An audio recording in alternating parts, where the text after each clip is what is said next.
Welcome back, Gale Force. Today we're going to be doing a tier list for the 100-line Last Defense Academy. Game that's recently come out. It's very good. You should check it out if you haven't. I noticed that there aren't really a whole lot of guides up for this game yet.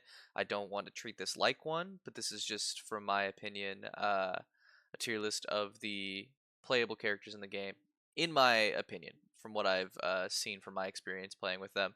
And we're just going to jump right into it. Feel free to if you want to use this as a means to try and figure out where to allocate your commander absorptions, that's probably the best use case for this. Otherwise, this is just kind of a for fun thing to do with the characters. But we'll start off with the S tier here. As you can see, we have Takumi, our main character.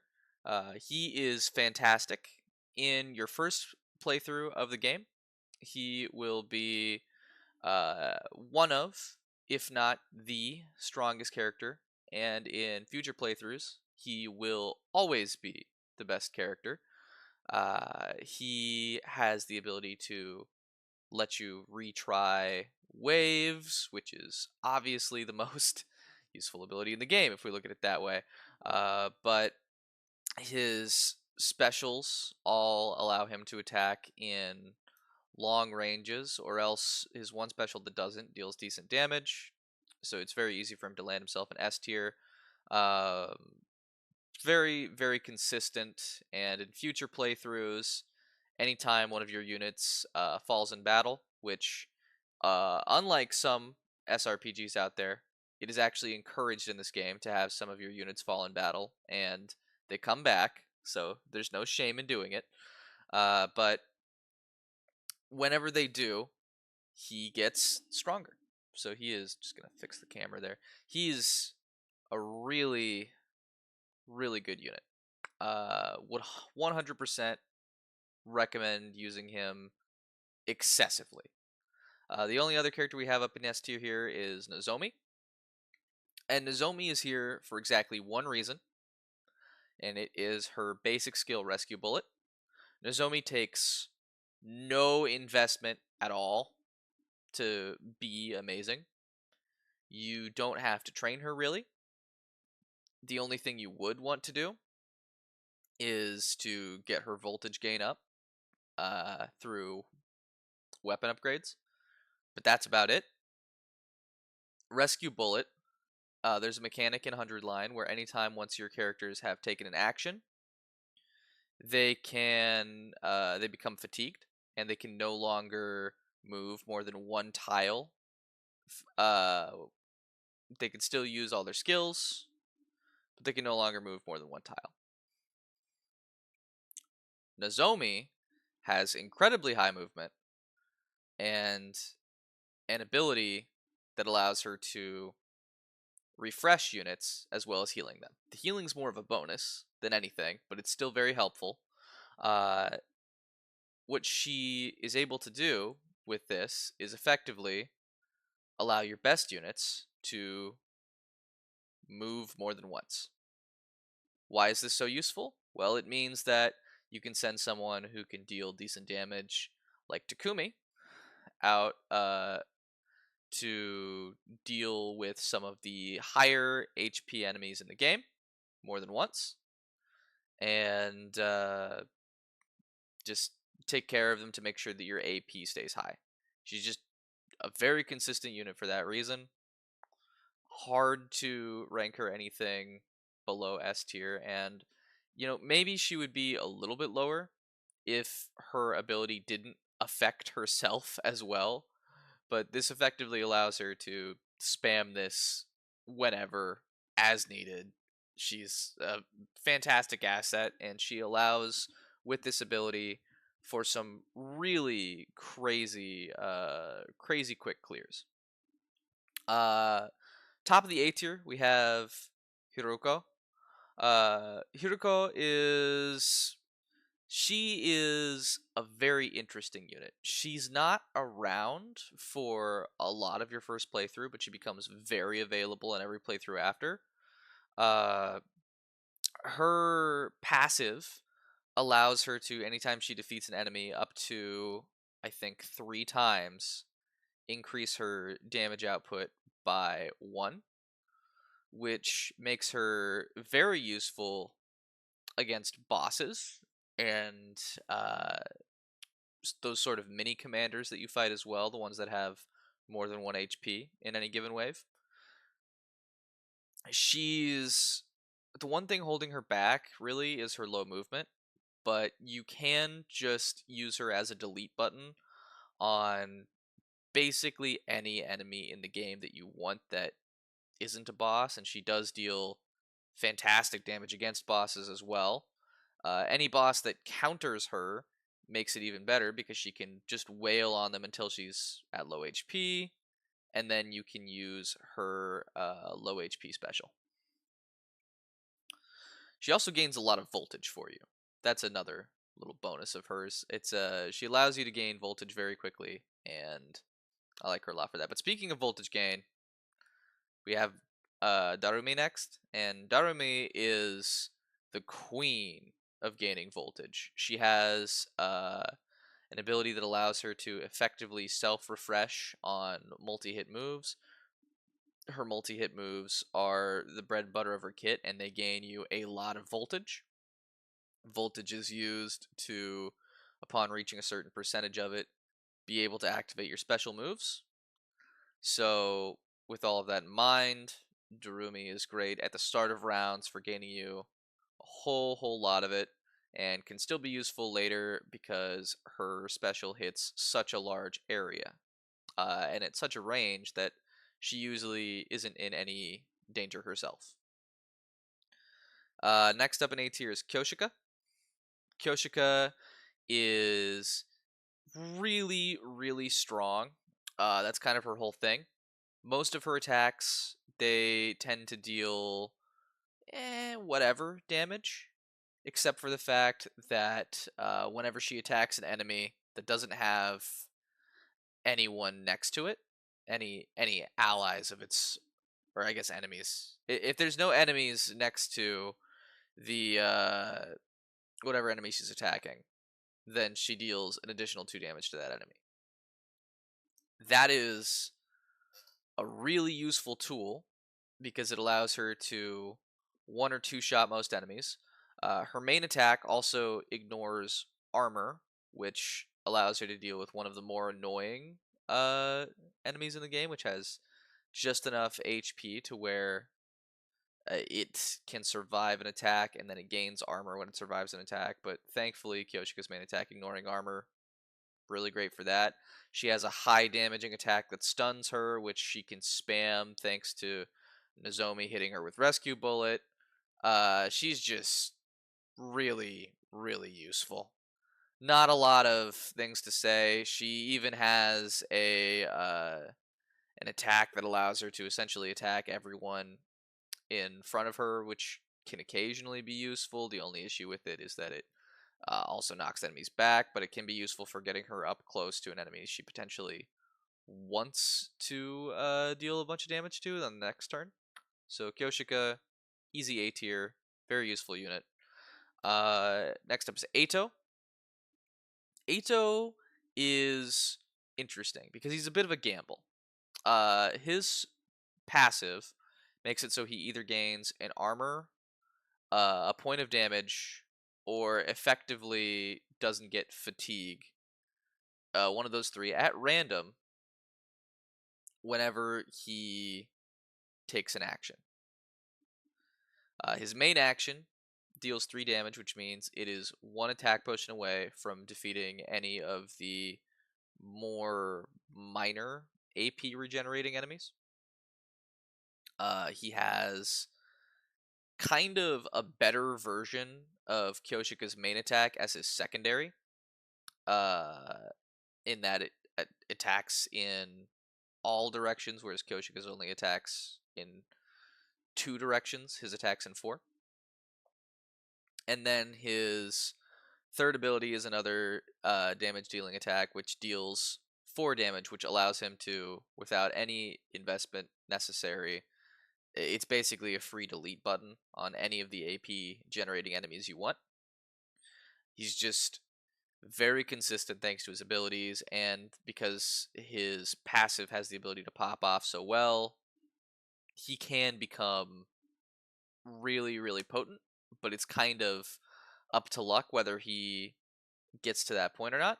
That being said, he's still easily like A tier. On a good day, he's better than everybody else in the A tier, but on a bad day, he's like roughly where I've placed him. Next up, we have Kako. Kako is really, really powerful, but she's only really, really powerful once. So she has the ability to, if she doesn't move, her attacks deal an additional 3 damage, which is really, really potent. But all of her attacks also come with some sort of penalty. 2 of them inflict that she deals -3 damage for the rest of the turn. So she can only deal that really heavy attack once. And the other one stuns her. So what you will tend to do is, what I found at least, is that it can be really helpful to use Ima with her to send a bunch of enemies her way and then use her AoE with the +3 bonus in order to deal a crap load of damage to all the enemies that he's just swooped into her zone of fire. And she can deal with them just fine in that way. But thanks to the penalties that she gets, I don't think I can rate her any higher than B tier.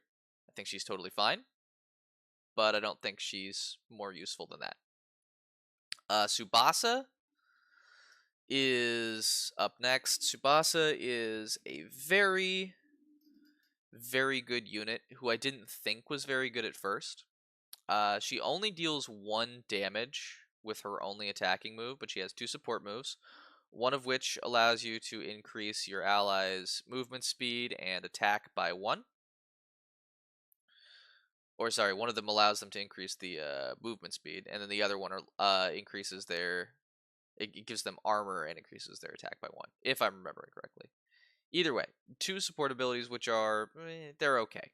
But the main thing about Tsubasa is that Tsubasa does not get fatigued, so she can move, and she has really high mobility. So you can use her to generate a lot of voltage by sending her out to attack and defeat all of the 1 HP mob enemies that you will generally be seeing in most of the early waves. And it's a similar thing for Gaku, actually. Gaku has much lower movement, but his attack is an AoE, which is quite powerful. He has a decent support move, which can boost your allies' attack as well as his own. He hit his third move, deals attack it deals damage in a line, and grants him 1 HP back. He is great for the early waves, great for generating quick voltage, but Gaku kind of struggles to get kills on tougher enemies, so he's mostly just good for the mob type enemies. And then we have Shoma. Shoma, I think, he's both very good and very bad at the same time. Shoma takes up a lot of space. He takes up 4 tiles. He has a really, really potent ability. It's called Aggression Signal. It allows you to draw in the attacks of enemies around him. And this can be very useful for setting up a bunch of enemies for other allies to attack in certain ways.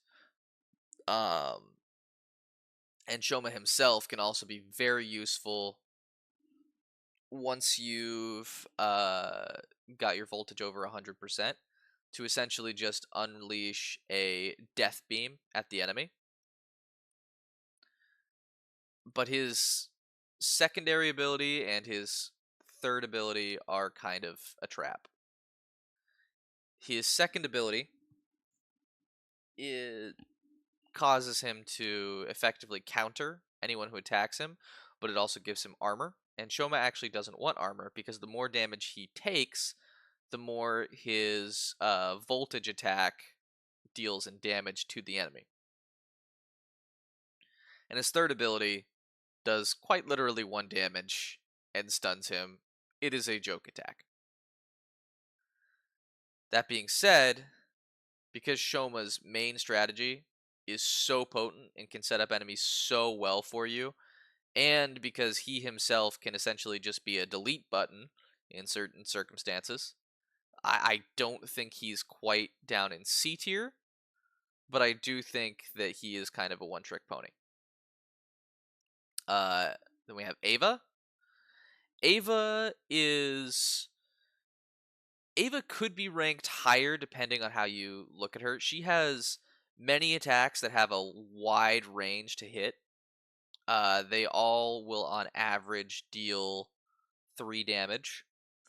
The only issue I have with Ava is that once you have whittled down the enemies a fair bit, she starts to become a bit less useful. She's very good at the start of waves because she can uh, her passive grants her +2 attack whenever she moves. But once she doesn't have much left to fight, like once you're dealing with mostly commanders or static enemies that don't want to move, she starts to fall off in her usefulness. So I think B tier is about appropriate for her. Excuse me. And then in C tier, these are characters that I think they need a little bit of work. These characters need a bit more to get going, but they do have their uses. First up, you see there we have Ima. Ima Tsukumo is mostly useful for getting a bunch of enemies in the kill range of Kako, but he also can be useful for his 2 damage dealing attacks, and he is very useful against flying enemies. The issue is there's just not that many flying enemies. But when there are, he has really high movement. He has no trouble reaching them, and his moves allow him to attack them fairly safely or attack others around them fairly safely. So he's 100% got his uses. Could arguably be at the bottom of B tier, but I don't think that's where he belongs. Yugamu. Yugamu is. Yugamu deserves better. He's his main issue with Yugamu is that he deals bonus damage when the enemy has a debuff, and he can apply these debuffs. But he doesn't allow you to fight fast. He has an okay range on his attacks, that not anything incredible.